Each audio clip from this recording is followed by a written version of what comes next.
నమస్తే, welcome to focus. Scrub typhus వణికిస్తోంది. ఏపీలో డేంజర్ బెల్స్ ని మోగిస్తోంది. చిన్న పురుగు కుడితే చనిపోవడం ఏంటి? నిర్లక్ష్యం చేస్తే ప్రాణాల్ని తోడేస్తుందా? ఈ స్క్రబ్ టైఫస్ వ్యాధిని ఎలా గుర్తించాలి? తీసుకోవాల్సిన జాగ్రత్తలేంటి? నిపుణులు ఏం చెప్తున్నారు? చూడ్డానికి నల్లి సైజు కీటకమే, ఎలా కుడుతుందో తెలియదు. కుడితే మాత్రం 104 ఫీవర్ గ్యారంటీ. ఆ తర్వాత వారానికి కానీ స్క్రబ్ టైఫస్ లక్షణాలు బయటపడవు. ఇప్పుడు ఈ వ్యాధి ఏపీలో 4 జిల్లాలకు కంటి మీద కునుకు లేకుండా చేస్తోంది. మరి ఈ డేంజరస్ టైఫస్ ని ఎలా గుర్తించాలి? సకాలంలో సరైన చికిత్స తీసుకోకుంటే ప్రాణాలకే ప్రమాదమా? వణికిస్తున్న స్క్రబ్ టైఫస్, ఏపీలో డేంజర్ బెల్స్, పెరుగుతున్న కేసులతో టెన్షన్, చిన్న పురుగు తెచ్చిన తంట, కొడితే చనిపోవడం ఏంటి?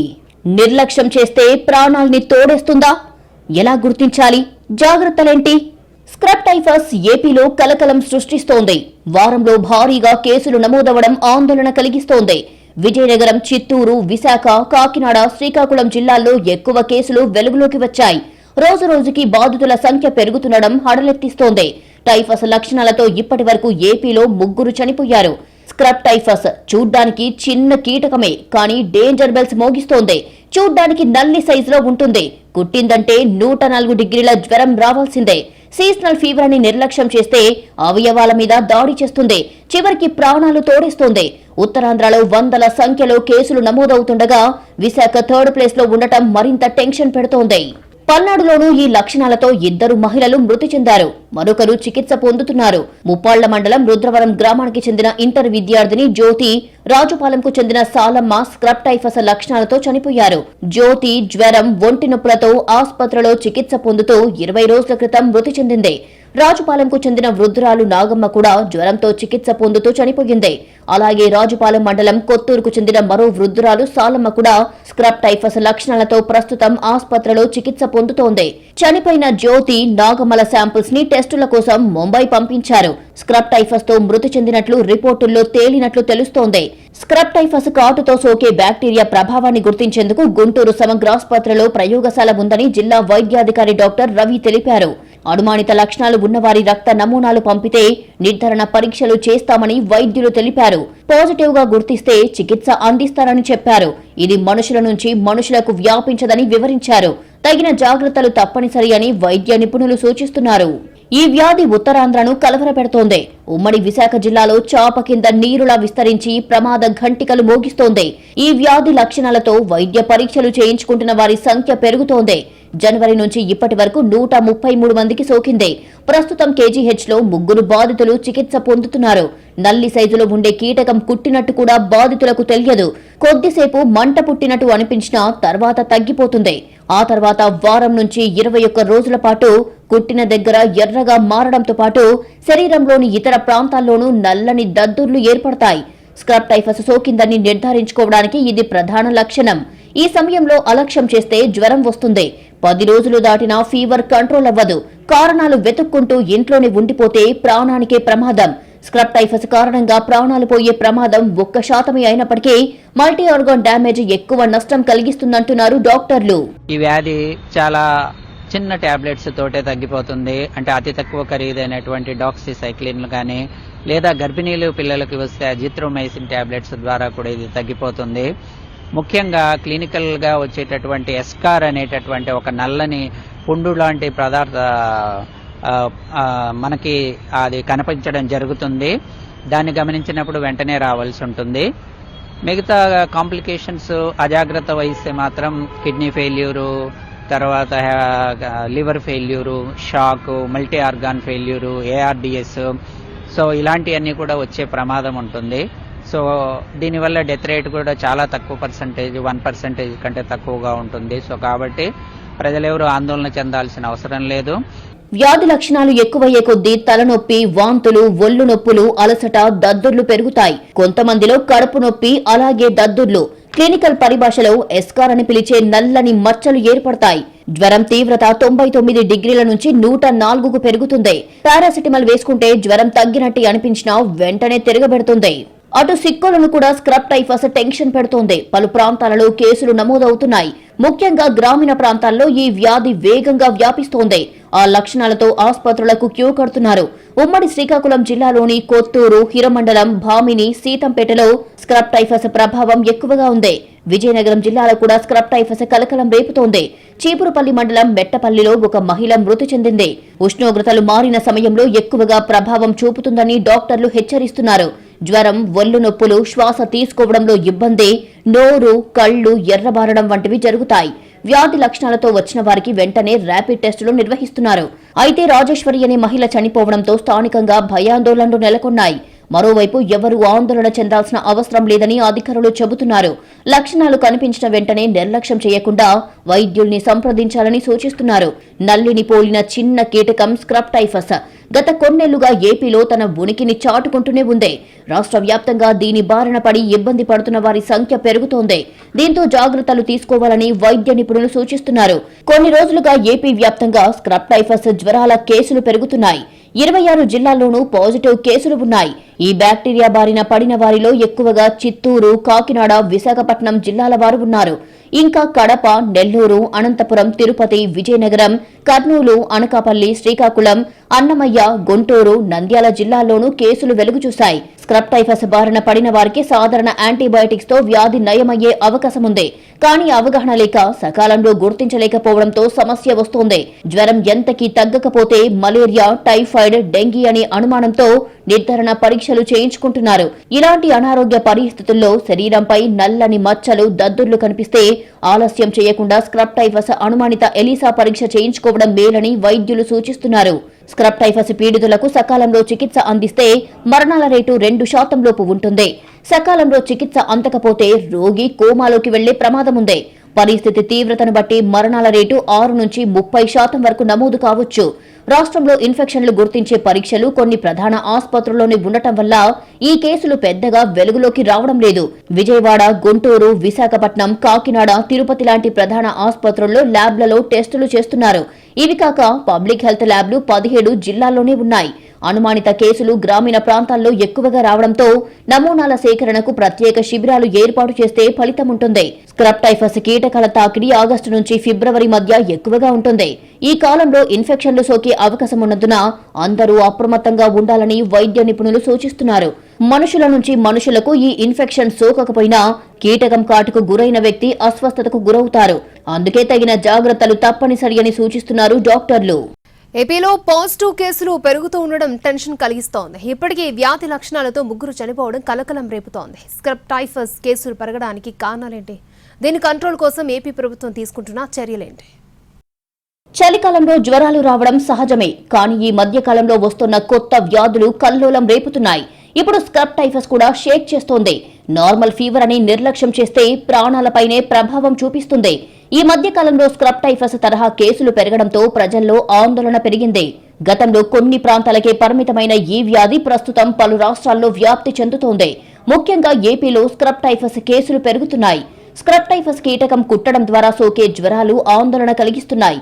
ఈ ఏడాది కాకినాడ, విశాఖపట్నం, చిత్తూరు జిల్లాల్లో కేసులు అధికంగా నమోదయ్యాయి. ఒక్క చిత్తూరు జిల్లాలోనే 380కి పైగా కేసులు వెలుగు చూశాయి. విశాఖ, కాకినాడ జిల్లాల్లో 270కి పైగా కేసులు నమోదయ్యాయి. ఇటీవల స్క్రబ్ టైఫస్ జ్వరంతో విజయనగరంలో ఒక మహిళ మృతి చెందింది.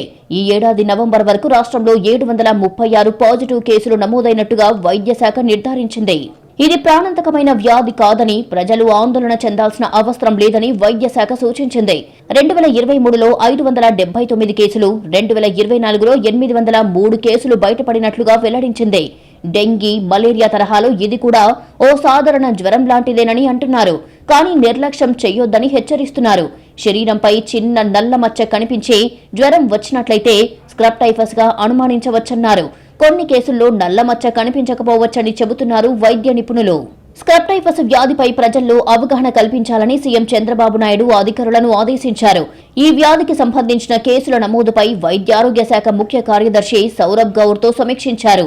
ఇటీవల విజయనగరం జిల్లాలో స్క్రబ్ టైఫస్ బారిన పడి చందక రాజేశ్వరి అనే మహిళ మృతి చెందిన తరహా ఘటనలు మరెక్కడా జరగకుండా చూడాలని చంద్రబాబు సూచించారు. చిగ్గరమైట తరహా కీటకాలు కుట్టడం వల్ల వచ్చే వ్యాధితో పాటు ప్రమాదాన్ని ఏ విధంగా కట్టడి చెయ్యాలి అనే దానిపై ప్రజలకు వివరించాలని అన్నారు. ఈ క్రమంలో చందక రాజేశ్వరి మృతికి సంబంధించిన అంశాలను ముఖ్యమంత్రికి సౌరభ్ గౌర్ వివరించారు.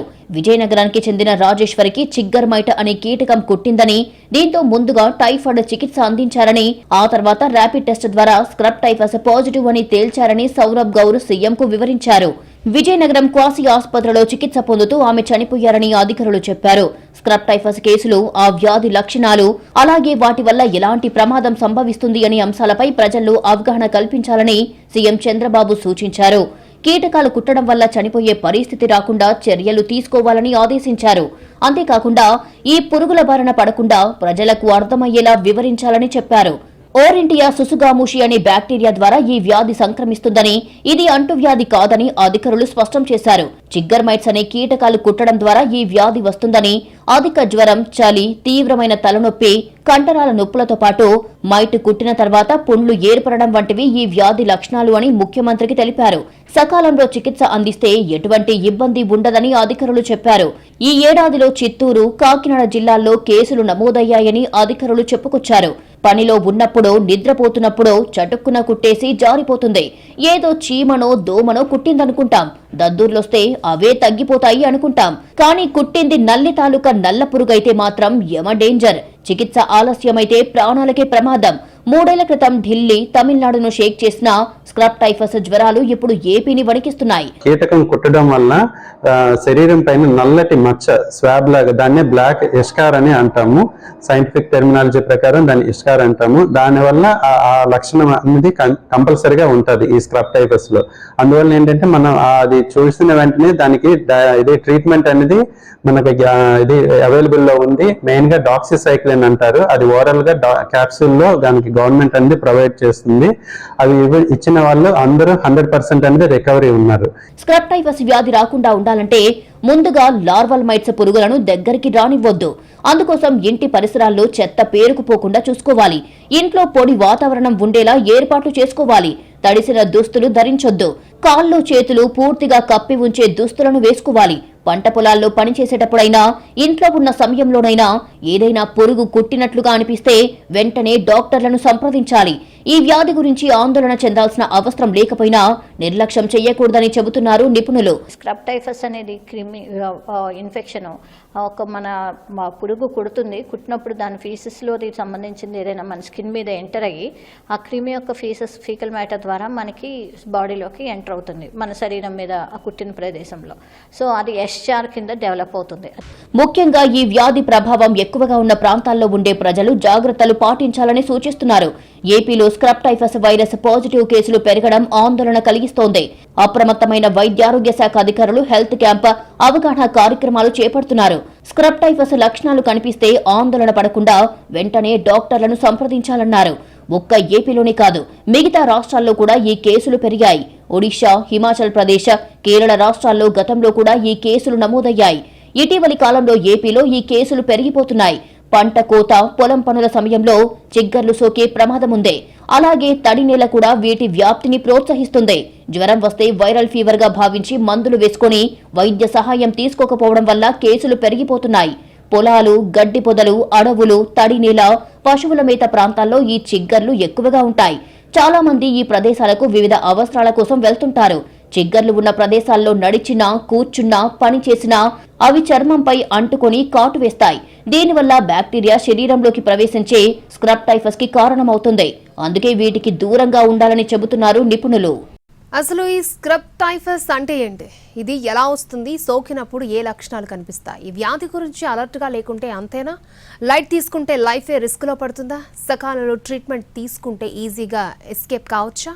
స్క్రబ్ టైఫస్ తీవ్రమైన ఇన్ఫెక్షన్ వ్యాధి. ఆసియా, ఆస్ట్రేలియా, పసిఫిక్ దీవులు తదితర ప్రాంతాల్లో నివసించే వారికి ఎక్కువగా వస్తుంది. ఈ వ్యాధి కొత్తగా వచ్చిందేమీ కాదు, ఎప్పటినుంచో ఉన్నదే. కానీ ప్రస్తుతం పలు రాష్ట్రాల్లో వ్యాప్తి చెందుతోంది. కొన్ని చోట్ల మరణాలు సంభవించాయి. దీంతో జనంలో ఆందోళన ఎక్కువయ్యింది. ఏపీలో విపరీతంగా కేసులు పెరుగుతుండడం టెన్షన్ పెట్టిస్తోంది. స్క్రబ్ టైఫస్ వచ్చిన వారికి మొదటి వారం రోజుల వరకు ఎలాంటి లక్షణాలు కనిపించవు. కానీ వారం రోజుల తర్వాత నుంచి శరీరంలో పలు లక్షణాలను గమనించవచ్చు. ముఖ్యంగా తీవ్రమైన జ్వరం వస్తుంది, వణుకు కూడా ఉంటుంది. తీవ్రమైన తలనొప్పి, కండరాల నొప్పులు ఉంటాయి. పురుగులు కుట్టిన చోట చర్మంపై పెద్ద ఎత్తున దద్దుర్లు వస్తాయి. ఆ ప్రాంతమంతా నలుపు లేదా ఎరుపు రంగులోకి మారి దురద పెడుతుంది. చర్మంపై ఇతర భాగాల్లోనూ కొందరికి దద్దుర్లు వచ్చి దురద పెడుతుంటాయి. స్క్రబ్ టైఫస్ వ్యాధి గురించి చాలా మందికి అవగాహన లేదు. డెంగ్యూ, మలేరియా, వైరల్ ఫీవర్ లాగే దీని లక్షణాలు కూడా ఉంటాయి. కానీ వారం తర్వాత లక్షణాలు బయటపడతాయి. ఈ వ్యాధి బ్యాక్టీరియా సోకిన చిన్న పురుగు కాటు ద్వారా వస్తుంది. తర్వాత అది స్క్రబ్ టైఫస్ జ్వరంగా మారుతుంది. దీనిని బుష్ టైఫస్ అని కూడా పిలుస్తారు. ఈ వ్యాధి ఓరియంటియా సుట్సుగమూషి అనే బ్యాక్టీరియా వల్ల వస్తుంది. ఈ బ్యాక్టీరియా ఎలుకలు, కుందేళ్లు, ఉడతల శరీరంపై కనిపిస్తుంది. చిన్న పేనులా కనిపించే కొన్ని కీటకాల కాటు ద్వారా మనుషులు ఈ బ్యాక్టీరియా బారిన పడతారు. మిడ్జెస్, లార్వామైట్స్ వంటి చిన్న కీటకాలు కుట్టడం ద్వారా ఈ వ్యాధి వస్తుంది. అడవులు లేదా గడ్డి వంటి పచ్చదనం ఎక్కువగా ఉన్న ప్రాంతాల్లో ఇవి ఎక్కువగా కనిపిస్తాయి. ఈ కీటకాలు మానవ చర్మాన్ని తినడం ద్వారా మనుగడ సాగిస్తాయి. మిడ్జెస్ సాధారణంగా చీలమండలు, దిగువ కాళ్లు, మోకాళ్లు, నడుముపై కుడతాయి. ఇది అంటువ్యాధి మాత్రం కాదు. కీటకం కుట్టిన తర్వాత 10 రోజుల్లోపు స్క్రబ్ టైఫస్ లక్షణాలు ప్రారంభమవుతాయి. జ్వరం, వణుకు పుట్టడం, తలనొప్పి, కండరాల నొప్పి, కీటకాలు కుట్టిన ప్రదేశంలో చర్మం రంగులో మార్పు, గందరగోళం, చర్మంపై దద్దుర్లు వస్తాయి. తీవ్రమైన సందర్భాల్లో అవయవ వైఫల్యం కూడా ఉంటుందని రిపోర్ట్స్ చెబుతున్నాయి. స్క్రబ్ టైఫస్ ను నిర్ధారించడానికి ఎంజైమ్ లింక్డ్ ఇమ్యూనోసోర్బెంట్ పరీక్ష ఉపయోగిస్తారు. ఈ పరీక్ష ఐజీజీ, ఐజీఎం యాంటీబాడీలపై విడిగా సమాచారాన్ని అందిస్తుంది. పేషెంట్ నుంచి బ్లడ్ శాంపిల్స్ తీసుకోవడం ద్వారా యాంటీబాడీల్ని గుర్తిస్తారు. ఒక టెస్ట్ కిట్ ధర దాదాపు 18,000 నుంచి 20,000 రూపాయలు. ఒకే కిట్ 70 నుంచి 75 పరీక్షలను చేయగలదని నిపుణులు చెబుతున్నారు. బ్లడ్ టెస్టులు స్క్రబ్ టైఫస్ వ్యాధిని నిర్ధారించిన తర్వాత దాని తీవ్రతను తగ్గించడానికి వైద్యులు యాంటీబయాటిక్స్ ని సూచిస్తారు. ఇతర లక్షణాలకు అనుగుణంగా మందులిస్తారు. పేషెంట్ పరిస్థితి దిగజారకుండా వైద్యులు ప్రయత్నిస్తారు. స్క్రబ్ టైఫస్ ను నివారించడానికి వ్యాక్సిన్ లేదు. దీనిని ఇంకా అభివృద్ధి చేయలేదు. ఇన్ఫెక్షన్లు వస్తే ఇంటి చికిత్స కంటే తక్షణం వైద్య సాయం తీసుకోవడం మంచిది. ఈ వ్యాధి అక్టోబర్ నుంచి డిసెంబర్ నెలలో ఎక్కువగా కనిపిస్తుంది. స్క్రబ్ టైఫస్ గురించి జాగ్రత్తగా ఉండాలి. చేతులు, కాళ్లను బాగా కప్పి ఉంచాలని నిపుణులు చెబుతున్నారు. ఈ వ్యాధి సోకినట్టయితే వెంటనే వైద్యుణ్ణి సంప్రదించాలి. స్క్రబ్ టైఫస్ ను నివారించడానికి ఇంటి పరిసరాల్ని శుభ్రంగా ఉంచుకోవాలి. ఇంటి చుట్టూ గడ్డి లేదా పొదలు పెరగనివ్వవద్దు. ఏవైనా ఉంటే వాటిని క్రమం తప్పకుండా శుభ్రం చేయాలని నిపుణులు అంటున్నారు. ఇంటి చుట్టూ నీరు నిల్వ ఉండకుండా చూసుకోవాలి. పురుగు మందులను పిచికారీ చేయడం మంచిదని అంటున్నారు. స్పెసిఫిక్ మెడికేషన్స్ ఉంటాయి. సో ఇదేంటంటే బయట ఇచ్చేది కాదు. కంపల్సరీగా హాస్పిటల్ సెటప్లో అడ్మిట్ అయ్యి అండర్ అబ్జర్వేషన్, డాక్టర్ అబ్జర్వేషన్లో ట్రీట్ చేయాలి. సో ఇక్కడ మేము రీసెంట్గా గత లాస్ట్ 2 years నుంచి చాలా మంది స్క్రబ్ టైఫస్ పేషెంట్ చూసాం. ఆల్మోస్ట్ 400 అబౌవ్ మెంబర్స్ గత 2 years నుంచి. సో అందరూ లక్కీగా బాగానే రికవర్ అయ్యారు. సో చాలా మందికి ఏంటంటే ఐసీయూ అడ్మిషన్స్ కూడా అవసరం ఉంటుంది. చాలా మంది ఊపిరి కూడా కష్టపడి మెషిన్లు కూడా ఇది అవసరం ఉండేది. నలుసు లాంటి నల్లే కదా అని లైట్ గా తీసుకోవడానికి వీల్లేదు. సకాలంలో స్పందించకుంటే, చికిత్స అందకుంటే కోమాలోకి వెళ్లే ప్రమాదం ఉంది. శ్వాస సంబంధిత సమస్యలు, వెన్నెముక ఇన్ఫెక్షన్లు సహా కిడ్నీ సమస్యలు రావచ్చు. వ్యాధి తీవ్రతను బట్టి మరణాల రేటు 6 నుంచి 30% ఉండే ఛాన్స్ ఉంది. స్క్రబ్ టైఫస్ కి వెంటనే చికిత్స అందిస్తే మరణాల రేటు 2% లోపు తగ్గించొచ్చు అనేది నిపుణుల మాట. సాధారణ జ్వరమేనని చికిత్స తీసుకోకపోతే ఊపిరితిత్తులు ఇన్ఫెక్షన్ కు గురవుతాయి. మైకం రావడం, లో బీపీ, అవయవాల పనితీరు దెబ్బతినడం, అత్యవసర ఆరోగ్య ప్రమాదం ఏర్పడడం జరుగుతుంది. అందుకే దీనికి ముందుగానే చికిత్స తీసుకోవాలి. వైద్యులు ఐజీఎం, ఈఎల్ఐఎస్ఏ, పీసీఆర్ వంటి టెస్టులు చేసి నిర్ధారిస్తారు. ఒకవేళ సమస్య ఉందని తెలిస్తే యాంటీబయాటిక్స్ నే ఇస్తారు. సరైన సమయంలో చికిత్స తీసుకుంటే 24 నుంచి 48 గంటల్లో జ్వరం తగ్గుతుంది. విస్మరిస్తే ప్రాణాంతకమవుతుంది. జ్వరం వచ్చిన వెంటనే నిర్లక్ష్యం చేయకుండా వైద్య సహాయం తీసుకోవాలి. పొలాల్లో పనిచేసేటప్పుడు జాగ్రత్తలు తప్పనిసరి. సాక్స్లు వేసుకోవడం, ఫుల్ హ్యాండ్స్ ఉన్న దుస్తులు వేసుకోవడం చేస్తే మంచిది. ఇన్సెక్ట్ రిపెలెంట్ వాడితే మంచిది. ఇంటి దగ్గరలో గడ్డి పొదలు లేకుండా చూసుకోవాలి. ప్రభుత్వం, స్వచ్ఛంద సంస్థలు గ్రామాల్లో ఫీవర్ క్యాంపులు నిర్వహించాలంటున్నారు వైద్య నిపుణులు. స్క్రబ్ టైఫస్ అనేది నిర్లక్ష్యం చేస్తే ప్రమాదం, కానీ సులభంగా చికిత్స చేయగల వ్యాధి. సో దీనిపై అవగాహన కల్పించడం చాలా ముఖ్యం. లేదంటే అది చివరికి ప్రాణాంతకమవుతుందని వార్నింగ్ ఇస్తున్నారు నిపుణులు.